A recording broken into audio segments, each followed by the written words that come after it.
You're listening to the Things That Nature podcast.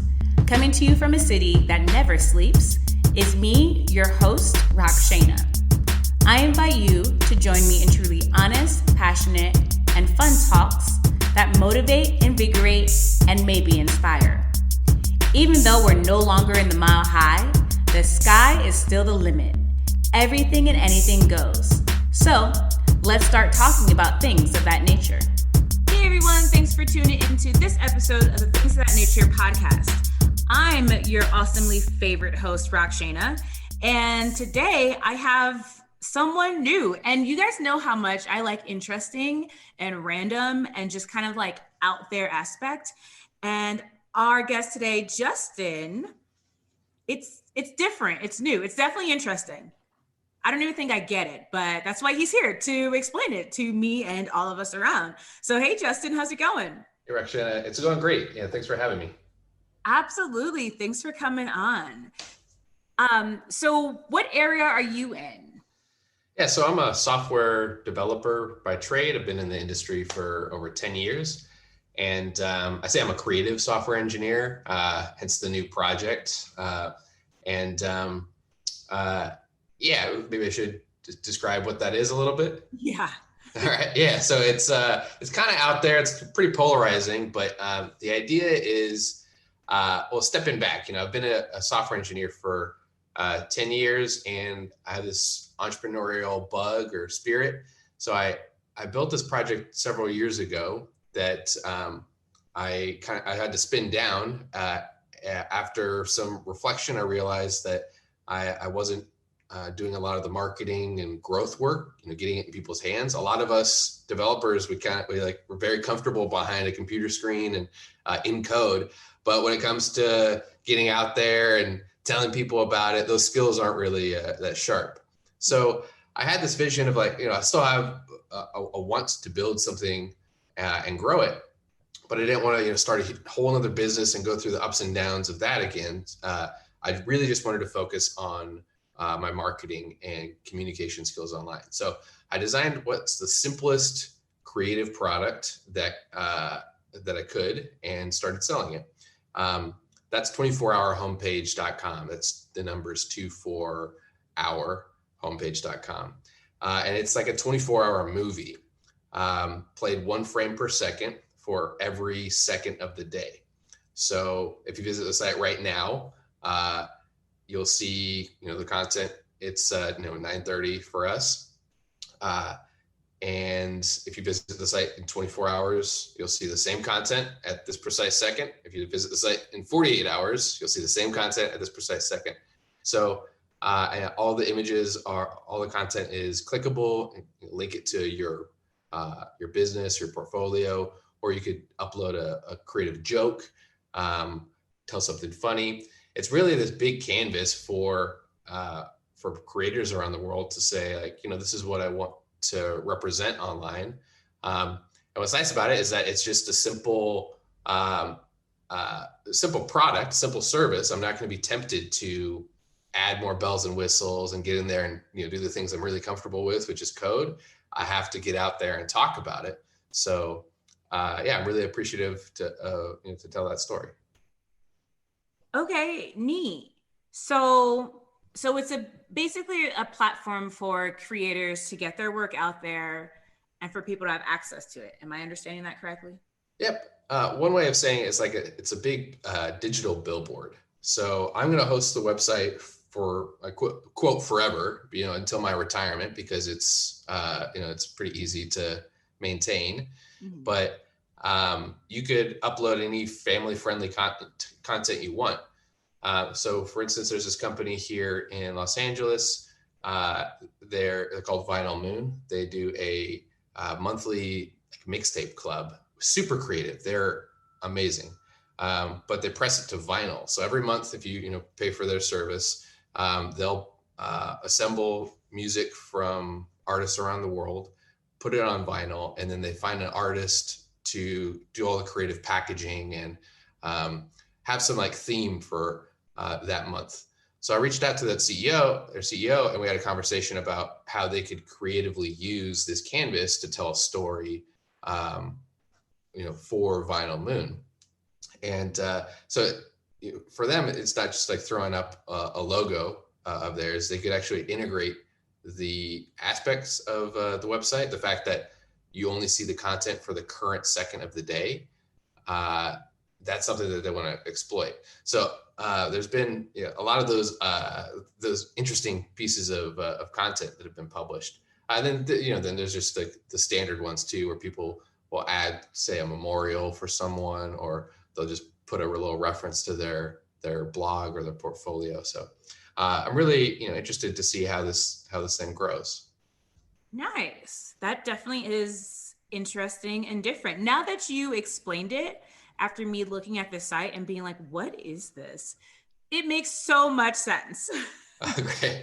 Yeah, it is a polarizing thing. So like when you first tell people about it, they're like, what are you doing? Because I think so many people are accustomed to web things being businesses, or not really, it's like an art project.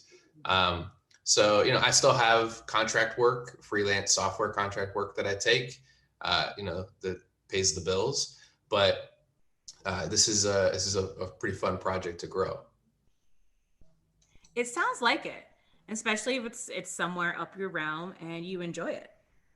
Yeah, and I really think that that's the big lesson here, is that like for me personally, there's this temptation to always want to build something or do something creative and like get my hands on maybe a new technology or something. So when I had the discipline to say, no, I don't want to continue avoiding the things that I have been avoiding, sales and marketing and communication. I can build something that is fun, that is a little different, but forces me to grow in that way that I had been avoiding. Mm-hmm. So I think that's maybe the big call out to any listeners out there, is if there's something in your life that you've been avoiding, but you want to grow or improve on, there's a way that you can design projects in your life that are constrained, that help you grow in that way. Yep. It's like the getting out of your comfort zone, but on your terms. Yeah. It's been a wild ride. Where did the idea come from? So I did a bunch of like ideation, I guess. I write down my ideas all the time. I use a digital app called Things, but it's just a text file on a computer, basically, to record any random ideas out there. I try to have as many of them as possible. And one that came up was there was this old project called like the Infinite Moonwalk. I would say like this is like the really early days of thinking about it, was I wanted to make something that was like collaborative and somehow also time-based. So the Infinite Moonwalk was this little meme website where you could upload a video of you moonwalking from stage left to stage right, from off the screen to off the screen. And then they would put Billie Jean, the beat, to just infinitely playing. And then they would stitch together all these user uploaded videos. So it would look like, somebody is moonwalking from left to right. And every time it does, they change. So I was like, oh, that's such a fascinating project. I wonder if you could do that my idea was like an infinite shush, where it was like white noise generated. It was really dumb, but it was like you could upload a time-based thing where you could, throughout the day, say, I want my shush video. The shush video is just you saying shh, like for white noise, or put a baby to sleep, or maybe tell the Twitter world to be quiet. It was really random. And after a while, I was like, that's kind of crazy. I don't know if anybody would upload a video of them saying shush.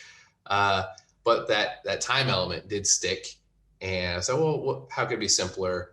And then, just having a little square ad, and it kind of got stuck. And then as I started brainstorming with my old boss, which is super great to have a boss who, hears that you want to work on this side project, and he's encouraging you and helping you come up with ideas. He's like, oh, you should call it 24-hour homepage.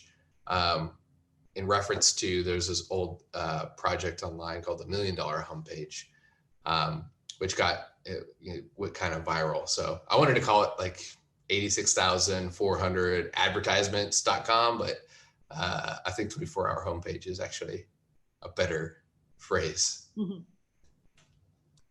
Ooh, that is really cool that your boss was mentoring you, I guess, so to say, and helping you brainstorm. That's awesome. Yeah, you can't, like, culture is so important when you're working with really on anything, like not the product. Like if you have a good team, people who trust you and you trust them, it doesn't really feel like work. That is true. Say it all the time. Yeah. Yeah. So you've been doing things of that nature for a while. How did you get into podcasting? Really, because I like talking a lot and getting into knowing people's, like, not random stuff, but just everyone's out there aspects and how we're not all the same. And I procrastinated for about 2 years. I bought all this random stuff to create a podcast, but it was like, oh, I need this type of mic and I need this type of stuff. And then I can't sit still, and pandemic happened, and my roommate was like, well, then why don't you just do the podcast then? And I was like, oh, you're right. Nice. That's good. I can't procrastinate anymore. Yep. Yeah. Well, that's great.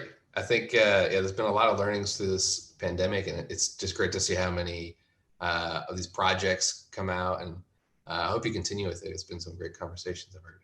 Right. And it's fun. It's fun. And it's given me an outlet to meet a lot of different people. So that's been neat.